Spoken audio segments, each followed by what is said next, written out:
Z5 ಇರುವಾಗ ನೀವು ನಿಮ್ಮ ನೆಚ್ಚಿನ ಶೋಗಳನ್ನ ಎಂದಿಗೂ ಮಿಸ್ ಮಾಡಿಕೊಳ್ಳುವುದಿಲ್ಲ. ಅದು ಸಂಪೂರ್ಣ ಉಚಿತವಾಗಿ. ಶಿವಪ್ರಸಾದ್, ನೀನು ಸಂಖ್ಯೆ ಮತ್ತು ಸಂಖ್ಯಾಶಾಸ್ತ್ರ ಇವೆರಡರಲ್ಲಿ ಯಾವುದು ನಂಬ್ತೀಯ?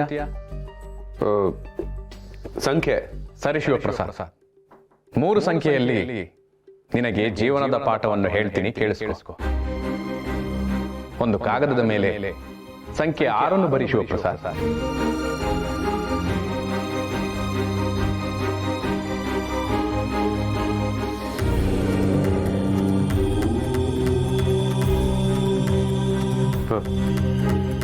ಇದು ನಿನಗೆ 6, ಆದ್ರೆ ನನಗೆ 9. ಅಯ್ಯೋ ಭಗವಂತ, 6ನ ಉಲ್ಟಾ ಮಾಡಿ ನೋಡಿದ್ರೆ ಅದು 9 ತರಾನೇ ಕಾಣಿಸೋದು. ಅದು ಎಲ್ರಿಗೂ ಗೊತ್ತು. ಯಾಕೆ ನಮ್ಮ ಬಾಸ್ಕಿ ಇಸ್ಪೀಟ್ ಆಡ್ಬೇಕಾದ್ರೆ 6ನ 9 ಅನ್ಕೊಂಡು 1000 ರೂಪಾಯಿ ಕಳ್ಕೊಂಡಿದ್ದ. ಈಗ ಸಂಖ್ಯೆ 1 ಬರಿ.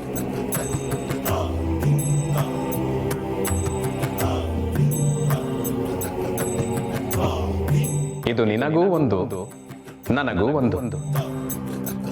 ಅಯ್ಯೋ ಭಗವಂತ, ಇದ್ರಲ್ಲಿ ಸ್ಪೆಷಲ್ ಏನಿದೆ?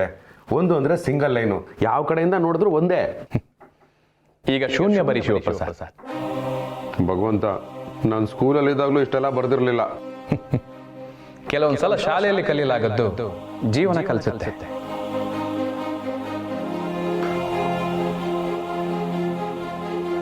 ಇದು ಯಾರು ಯಾವ ದಿಕ್ಕಿನಲ್ಲಿ ನೋಡಿದರೂ ಶೂನ್ಯವೇ ಶಿವಪ್ರಸಾದ್. ಅರ್ಥ ಆಗ್ಲಿಲ್ಲ ಭಗವಂತ. ಅರ್ಥ ಆಗಿದೆ, ಆಗ್ಲಿಲ್ಲ ಅಂತ ಹೇಳ್ತಾ ಇದೆಯಾ?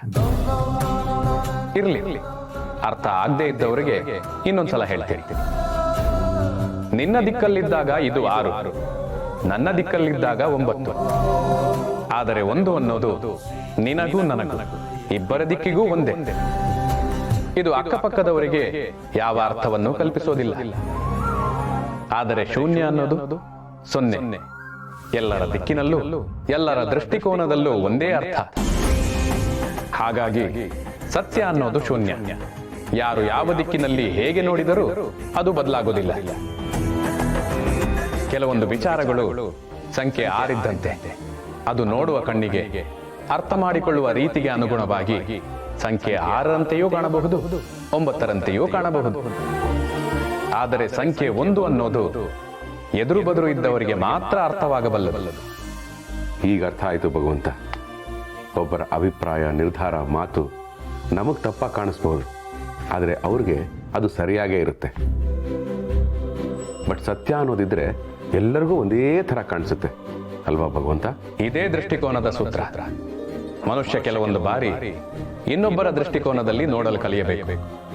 ಆಗ ಜೀವನ ಸರಳ, ಸುಂದರ. ನಾನು ಅದನ್ನು ಅರ್ಥ ಮಾಡ್ಕೊಳ್ಳೋದಕ್ಕೆ ಪ್ರಯತ್ನ ಪಡ್ತೀನಿ ಭಗವಂತ.